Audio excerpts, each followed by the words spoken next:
My husband slapped me across the face in front of his friends, and they chuckled like it was normal. But when I got home, a piece of paper was wedged under my doorframe. Leave before tomorrow morning. The handwriting was unfamiliar. Careful block letters in blue ink.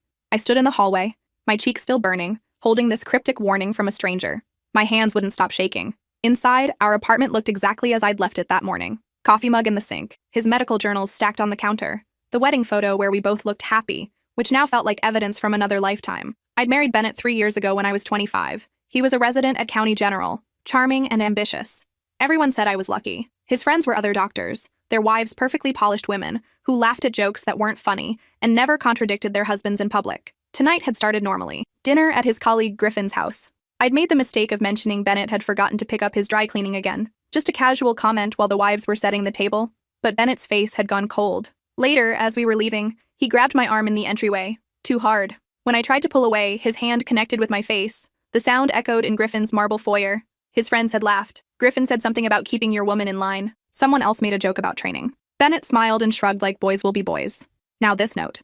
I checked every window, every lock. Nothing seemed disturbed. I called my sister. She didn't answer. Called my best friend Nadia. Voicemail. It was after midnight. I couldn't sleep. I sat on the couch, lights on, reading that note over and over. Leave before tomorrow morning. Why tomorrow? Who knew I needed to leave? At 3 a.m., I heard Bennett's keys in the door. He stumbled in, drunk, and collapsed on the bed without a word. I stayed on the couch, watching the door, holding that piece of paper. When morning came, I was still debating. Leave my marriage based on a mysterious note? It seemed insane, but my cheek was purple now, and I remembered Griffin's wife's long sleeves in August. The way Bennett's mentor's wife flinched when he raised his voice. I was packing a small bag when Bennett's phone lit up on the counter. A text from Griffin. She doesn't know yet, right? Keep her there until 3. We need to make sure she understands the consequences of embarrassing you. My blood went cold. Consequences. Keep her there. I grabbed my keys and was halfway to the door when I heard it. A car engine idling outside our building. I looked through the peephole. Griffin's black sedan. Him in the driver's seat. Just waiting. The back door. I could use the back door. I grabbed my bag and my wallet. Left my phone because they could track it. I made it to the parking garage and got into my car. As I pulled out the rear exit, I saw Griffin's car still stationed out front. I drove to Nadia's apartment across town. She opened the door in her bathrobe, confused. When I told her everything, her face went pale. You need to call the police, she said. But I knew how that would go. Bennett was respected at the hospital. Griffin's father was a judge. I stayed at Nadia's for 3 days. Bennett called 58 times, left voicemails saying he was worried, that I was overreacting. His mother called saying I was being dramatic. On day 4, I went back to get more things. Bennett was at the hospital. The apartment was exactly as I'd left it, except for one thing. In our bedroom, the closet door was open. Inside, tucked behind his winter coats, was a small black bag I'd never seen before. I unzipped it. Inside were zip ties, duct tape, and a printed article about making disappearances look accidental. I left everything exactly where it was. Took photos with Nadia's camera. Got out. That night, I received another note. Same handwriting, same blue ink, slipped under Nadia's door. The article in his closet? That was practice. Check the storage unit. Number 108. You have until midnight. Storage unit 108 was at a facility 15 minutes from our apartment. I'd never known Bennett had a storage unit. He'd never mentioned it once in 3 years of marriage. Nadia insisted on coming with me. We drove there at 11:30 p.m., both of us silent. The facility was one of those massive buildings with orange doors and fluorescent lighting that buzzed too loud, the kind of place that felt wrong even during daytime. The gate code was our wedding anniversary. That detail made my stomach turn. We found Unit 108 on the 2nd floor. The lock was a standard combination padlock. I had no idea what the code might be. Nadia pulled out bolt cutters from her trunk. Don't ask, she said when she saw my face. The lock snapped. We rolled up the orange door. Inside was a small space, maybe 5 by 8 feet. A folding table, a chair, and boxes. So many boxes. The first box I opened contained folders, medical records. But not Bennett's patients. These were records for women, 12 different women. Each folder had a photo clipped to the front. Each woman looked like me. Dark hair, small build, same age range. Nadia opened another box. This one had driver's licenses, 8 of them. All different names, all with Bennett's photo. The third box was worse. Personal items, a watch, a necklace, a phone, a set of keys, a wallet with a faded photo of 2 kids. Each item in a separate Ziploc bag with a date written on it in marker. I felt like I couldn't breathe. The room was spinning. Nadia grabbed my arm, steadying me. Look at the dates, she whispered. The earliest date was 6 years ago. The most recent was 3 months ago. There was a laptop on the folding table. Nadia opened it. It powered on without a password. The desktop background was a photo of Bennett with Griffin and 2 other men I recognized from the hospital, all of them smiling at a golf course. Nadia clicked through folders. One was labeled Projects. Inside were more folders, each with a woman's first name. She clicked on one at random, Victoria. Inside were surveillance photos, Hundreds of them. Victoria leaving her apartment, Victoria at the grocery store, Victoria at work, Victoria jogging in the park. The photos spanned months. The last few showed Victoria's car in a ditch, emergency vehicles surrounding it. I searched the name Victoria Brennan car accident on Nadia's phone. The results came up immediately.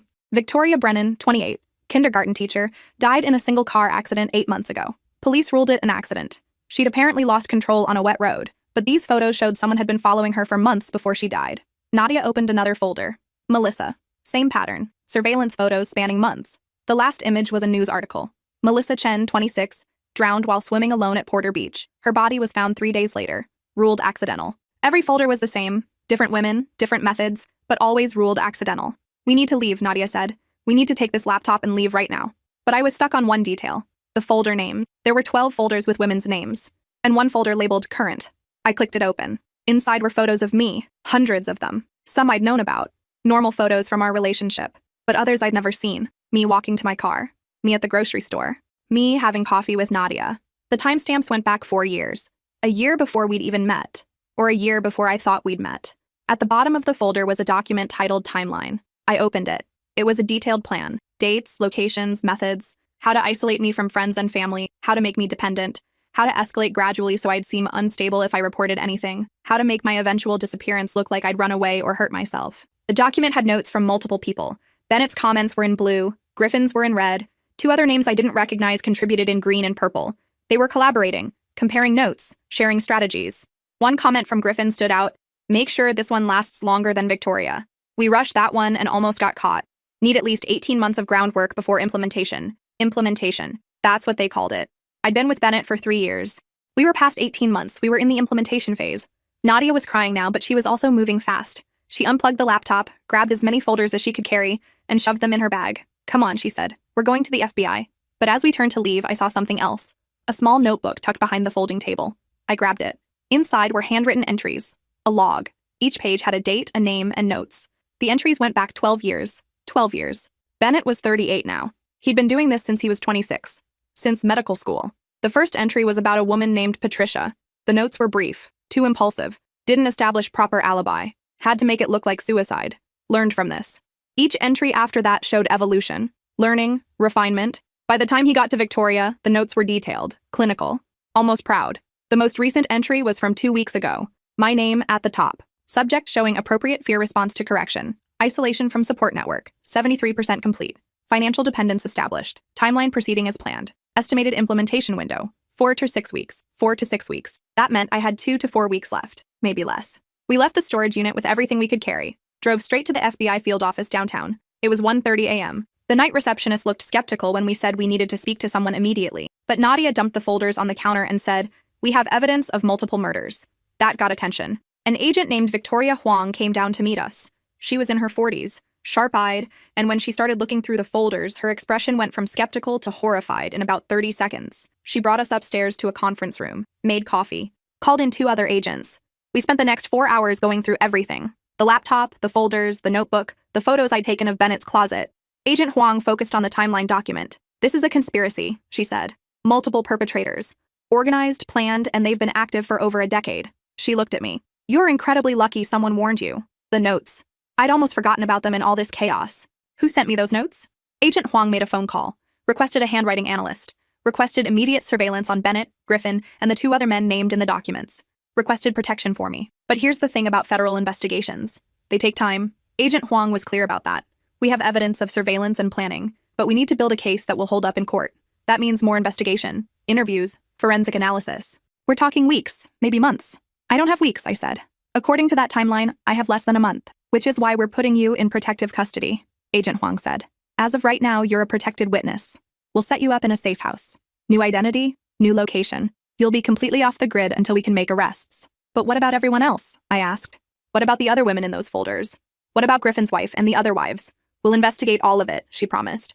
But right now, you're the one in immediate danger. We need to keep you alive so you can testify. The safe house was an apartment in a suburb an hour north. Small, furnished, anonymous.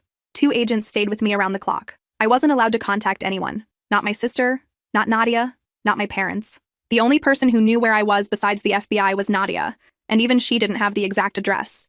Days blurred together. I watched through the window as the world continued without me. Watched people walk their dogs, go to work, live normal lives. I'd had a normal life once. Now I was in hiding because my husband was part of a group that killed women for sport. That's what Agent Huang had called it during one of her visits. Sport.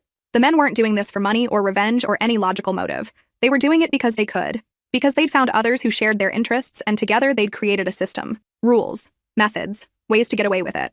The FBI was building cases against all 4 men, Bennett, Griffin, and the 2 others, Carlton and Preston, both doctors at the same hospital.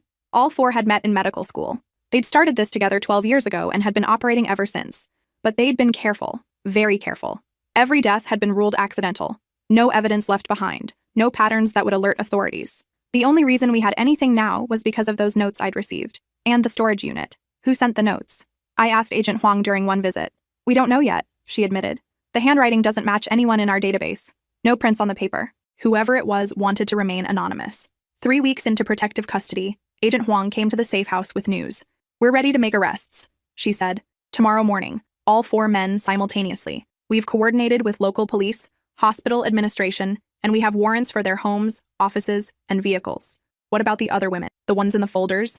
We've reopened investigations into all 12 deaths, she said. We're working with local jurisdictions. It'll take time, but we're building cases for each one. Her expression was grim. We also found evidence that suggests there might be more victims we don't know about yet. These folders only go back 12 years. But there are gaps. Times when their communications reference projects that aren't documented in what we recovered. How many? I asked. How many women did they kill?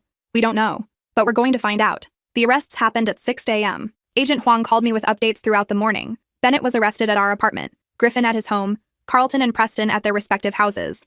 All 4 were charged with conspiracy to commit murder, among other charges. The evidence from the storage unit gave us probable cause for the arrests, but we'll need more to convict.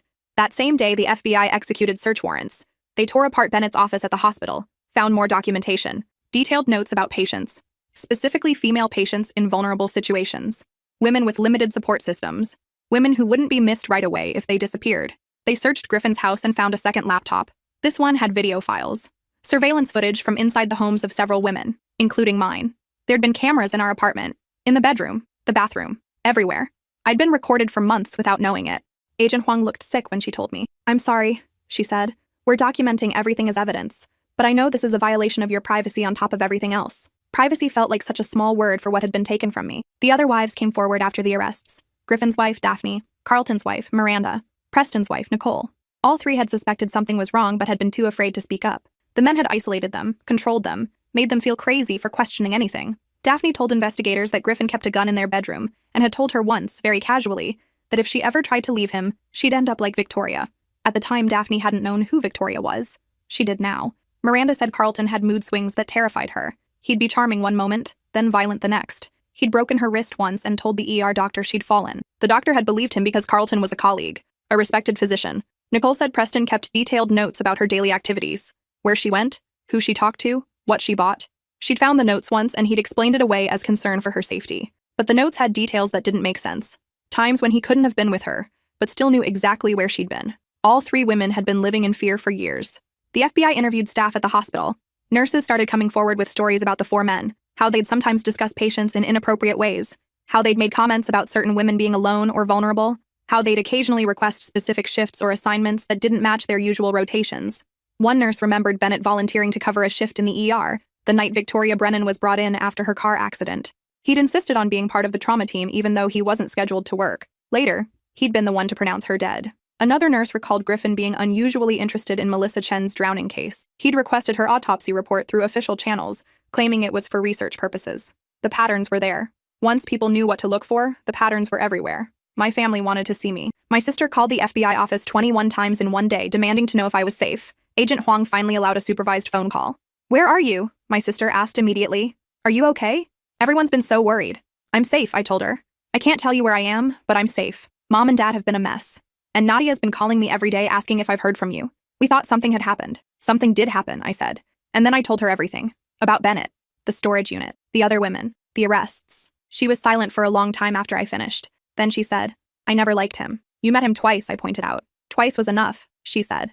There was something off about him. The way he looked at you. Like you were a project instead of a person. That's exactly what I'd been. A project. The preliminary hearing started 6 weeks after the arrests. All 4 men pleaded not guilty. Their lawyers argued that the evidence was circumstantial, that the storage unit could have been planted, that the documents were forgeries, that their clients were respected physicians being railroaded by an overzealous FBI investigation. But then the forensic evidence started coming in. DNA from the zip ties in Bennett's closet matched DNA found on Victoria Brennan's wrists. DNA that had been noted in the original autopsy but dismissed as contamination because the case had been ruled accidental. Analysis of Melissa Chen's drowning revealed she'd had sedatives in her system, sedatives that were later traced back to a prescription written by Carlton. One of the other women in the folders, a woman named Helen who died in a hiking accident, had her case reopened. New analysis of her injuries suggested she'd been pushed rather than fallen, and surveillance footage from a nearby trail camera showed Preston's car in the parking lot the day she died. The evidence mounted. 12 cases reopened. 12 families demanding justice. 12 women who'd been failed by a system that had ruled their deaths accidental when they were anything but. The trial started 8 months after the arrests. I testified for 3 days. Walked the jury through everything. Meeting Bennett. The marriage. The escalating control. The night he slapped me. The notes. The storage unit. All of it. Defense attorneys tried to tear me apart on cross-examination. Suggested I'd fabricated evidence. Suggested I'd had an affair and was trying to destroy my husband's career out of spite. Suggested I was mentally unstable. But Agent Huang had warned me this would happen, and I'd been preparing for months. I stayed calm. I stuck to the facts. I didn't let them rattle me. The other wives testified too. Daphne, Miranda, and Nicole. All 3 described years of abuse and control. All 3 described being too afraid to leave. Then came testimony from the families of the deceased women. Victoria's parents described how their daughter had been excited about her new teaching job, how she'd been cautious and careful and would never have driven recklessly, how they'd never believed the accident explanation, but had been told by police there was no evidence of foul play. Melissa's sister testified about how Melissa had been a competitive swimmer in college, how she'd never have gone swimming alone at night, how the family had questioned the drowning but been told these things happen. Helen's brother testified about how Helen had been an experienced hiker, how she knew that trail and had hiked it dozens of times, how the family had suspected something was wrong but had no way to prove it. On and on. 12 families. 12 stories. 12 women whose deaths had been written off as accidents until someone finally looked closer. The prosecution presented the laptop evidence, the timeline document with its detailed planning, the surveillance photos, the notebook with 12 years of entries, the video files from cameras planted in homes. The defense tried to argue it was all fantasy, that the men had dark interests but hadn't acted on them, that thinking about something wasn't the same as doing it. But then the forensic evidence tied them directly to multiple crime scenes. The DNA, the sedatives, the surveillance footage, the medical records showing they'd been present at crucial moments. The jury deliberated for 4 days. Guilty on all counts for all 4 men. The sentencing hearing was 3 weeks later. Each man received life in prison without possibility of parole. Multiple consecutive life sentences for multiple murders. Bennett stared at me as the verdict was read. No emotion on his face. Just that same clinical, calculating expression I'd seen so many times during our marriage. The expression I'd mistaken for intelligence rather than what it really was. Emptiness. After the trial, I had to rebuild my life from nothing. I couldn't go back to our apartment, couldn't use my old name because too many people associated it with Bennett. The FBI helped me establish a new identity. New social security number, new driver's license, new everything. I moved to a different state. Took a job at a library under my new name. Started therapy to process everything that had happened. The therapist specialized in trauma from domestic abuse and violent crime. She helped me understand that none of this had been my fault, that I hadn't missed obvious warning signs because there hadn't been obvious warning signs. Bennett and the others had been too good at hiding what they were. Nadia stayed in touch. She was the only person from my old life who knew how to reach me. She'd send letters to a P.O. box the FBI had set up. Updates about what was happening back home, how the hospital had launched an internal investigation, how the medical board had revoked all 4 men's licenses, how other cases were being reopened as more evidence came to light. A year after the trial, Nadia sent me an article. Investigators had found evidence connecting the 4 men to 8 additional murders beyond the original 12. 8 more women whose deaths had been ruled accidental, but were now being investigated as homicides. 20 women total, 20 lives taken, 20 families destroyed. The article mentioned that investigators believed there might be more victims they hadn't identified yet, that the group might have been active for longer than 12 years, that they might have connections to similar operations in other cities. It made me sick to read it, but I needed to know, needed to understand the full scope of what I'd almost become part of. One question still haunted me, though. The notes. Who had sent me those notes? Agent Huang called me out of the blue 18 months after the trial. "We found something," she said. "I think you'll want to hear this." She arranged a secure video call. When her face appeared on screen, she looked different. Tired, but also satisfied. "We identified your note writer," she said. "Who was it?" "Preston's wife, Nicole. She'd been documenting evidence against them for 2 years before you got those notes. She was building a case, gathering proof, but she was terrified to come forward because Preston had threatened her life multiple times. She didn't think anyone would believe her. Then she learned about you, learned you were Bennett's wife, learned you were in the same situation she was. She decided to warn you. Figured if you got out, if you went to the police, it might finally expose all of them. Why didn't she just tell me? I asked. Why the cryptic notes? She couldn't risk Preston finding out she'd contacted you. She was being monitored just like you were. The notes were the safest way she could think of to warn you without tipping them off. Did you tell her that I got out? I did, Agent Huang said. She wanted me to give you a message. What message? That she's sorry she couldn't do more. That she wishes she'd been brave enough to leave herself, but she couldn't. Preston had isolated her completely. She had no money, no support system, nowhere to go. The best she could do was try to save you, and she did. Can I talk to her? I asked. She's gone, Agent Huang said quietly. Took her own life 6 months ago. Left a note explaining everything. More evidence against Preston. More victims we didn't know about. She made sure we'd have enough to convict them even if she wasn't around to testify. The weight of that hit me hard. Nicole had saved my life and then hadn't been able to save her own. There's something else, Agent Huang said. In her note, she mentioned you specifically. Said she'd been watching from afar, following the trial. She was proud of you for testifying, for being strong enough to face them in court. She said you did what she couldn't. I sat with that for a long time after the call ended, thinking about Nicole, about all the women who hadn't made it out, about how close I'd come to being one of them. 2 years after the trial, I started volunteering at a domestic violence shelter, using my experience to help other women recognize warning signs, to understand that abuse doesn't always start with physical violence. Sometimes it starts with isolation, with control, with small comments designed to make you doubt yourself. I met other survivors, women who'd escaped situations similar to mine, women who'd recognized something was wrong and gotten out before it was too late, women who were rebuilding their lives piece by piece just like I was. One of them asked me once how I'd known to leave, how I'd recognized the danger in time. I didn't, I told her honestly. Someone else recognized it for me. Someone who saw what I couldn't see, and she saved my life by warning me. The shelter started a program called Leave Before Tomorrow, named after the note I'd received. The program focused on helping women develop safety plans, escape routes, support systems, resources they'd need if they decided to leave dangerous situations. The program grew. Other shelters adopted it. It became a network across multiple states. Thousands of women using the planning tools and resources to get themselves and their children to safety. I thought about Nicole every time I helped someone with their safety plan. Thought about how she'd spent 2 years documenting abuse and building evidence. How she'd risked everything to warn a stranger. How she'd made sure her death wouldn't be in vain by leaving behind enough evidence to lock up the men who'd terrorized so many women. 5 years after the trial, I was living under my new name in a small coastal town. I'd opened a bookstore that doubled as a community space, a place where people could gather, feel safe, connect with each other. I hosted support groups there, book clubs, art classes, anything that brought people together. One evening, a woman came in about an hour before closing. She browsed the shelves for a while, then approached the counter with a book about surviving trauma. "This is a wonderful store," she said. "Very peaceful." "Thank you," I said. "That's what I was going for." She hesitated, then said, "Can I ask you something personal?" "Of course. Do you believe people can change after they've done terrible things?" I thought about Bennett, about the clinical way he'd planned my death, the way he'd shown no remorse even after being convicted, the way he'd treated human lives like experiments to be documented and analyzed. "Some people can change," I said carefully, "but some people are fundamentally broken in ways that can't be fixed. The important thing is recognizing which is which, and protecting yourself while you figure it out." She nodded slowly. "I think my husband might be dangerous," she said quietly. "I don't have proof, just a feeling, but I can't shake it." "Trust that feeling," I told her.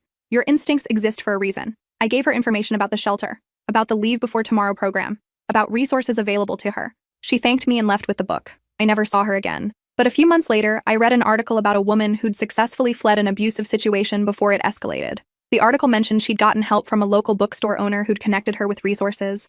I hoped it was her. Hoped she'd gotten out in time. That's what my life became, helping others recognize danger, helping them escape before it was too late, paying forward what Nicole had done for me. 7 years after the trial, Agent Huang called again. More news. "We've connected the 4 men to 6 more cases," she said. "Women who died in other states before they settled in our area.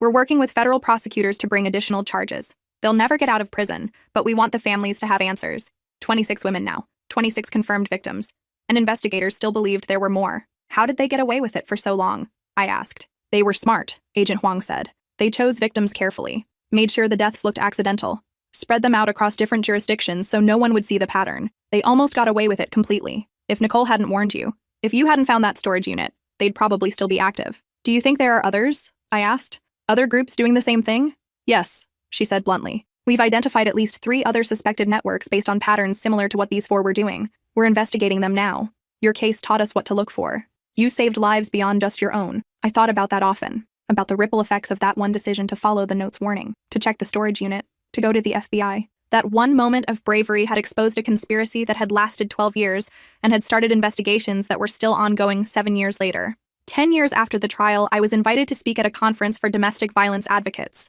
They wanted me to tell my story, to explain how I'd escaped, to help train others to recognize warning signs. I almost said no. I'd built a quiet life for myself, used my new name and new identity to stay out of the spotlight. I didn't want to be known as the woman who'd almost been murdered by her husband and his friends.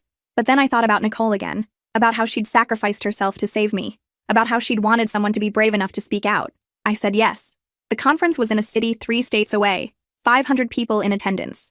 Counselors, social workers, law enforcement, advocates, all of them working to help survivors of domestic violence.